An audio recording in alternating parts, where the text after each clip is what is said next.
Subscribe করুন Manha daily blog চ্যানেলটিকে আর bell icon বাটনে ক্লিক করুন লেটেস্ট রেসিপি সবার আগে দেখার জন্য। আসসালামু আলাইকুম, hello my lovely viewers and subscriber, welcome back to my channel. আবারও ফিরে এলাম নতুন একটি রেসিপি নিয়ে।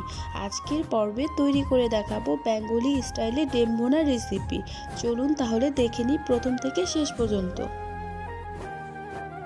এখানে আমি কতগুলা ডিম ভালো করে সিদ্ধ করে নিয়েছি।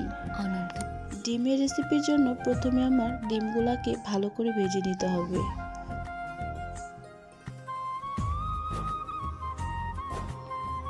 গরম তেলের মধ্যে একটা একটা করে ডিম ছেড়ে দিতে হবে যাতে সুন্দর করে ভাজা হয়।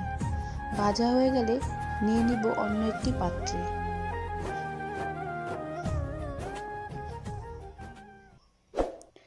ডিম রেসিপির জন্য একটি পাত্রে ভালো করে তেল গরম করে নিয়ে নিচ্ছি পেঁয়াজ কুচি।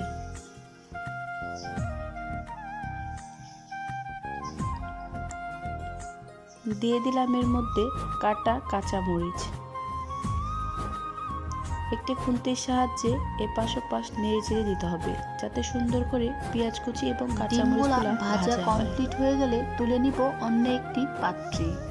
তারপর ভালো করে তেল গরম করে দিয়ে দিব কাটা পেঁয়াজ কুচি।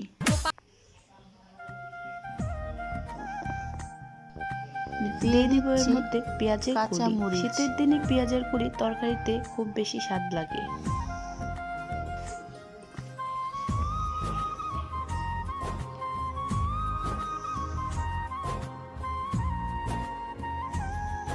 দিয়ে দিচ্ছি হলুদের গুঁড়ো, দিয়ে দিচ্ছি মরিচের গুঁড়ো,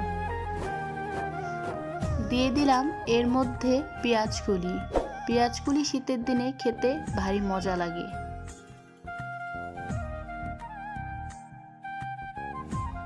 মশলাগুলা সুন্দরভাবে কষানোর পর দিয়ে দিতে হবে এর মধ্যে পরিমাণ মতো পানি।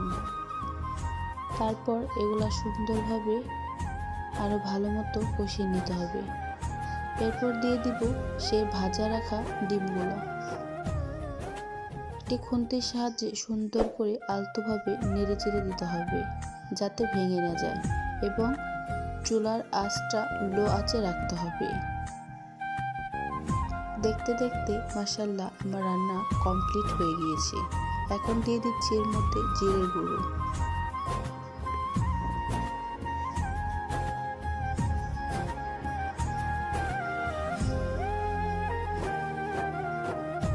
এই তো এখন আমি পরিবেশন করব। কতটা কিউট লাগছে এই ডিম ভুনা রেসিপি। আমার ভিডিও ভালো লাগলে অবশ্যই আমার চ্যানেলটি সাবস্ক্রাইব করবেন। আজকে এই রেসিপিটি দেখার জন্য অনেক অনেক ধন্যবাদ। সবাই খুব ভালো থাকবেন। আল্লাহ হাফেজ। আসসালামু আলাইকুম।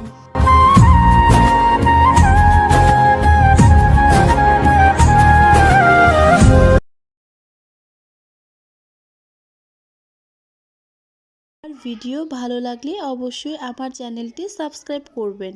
আজকের রেসিপিটি দেখার জন্য অনেক অনেক ধন্যবাদ। সবাই খুব ভালো থাকবেন। আল্লাহ হাফেজ।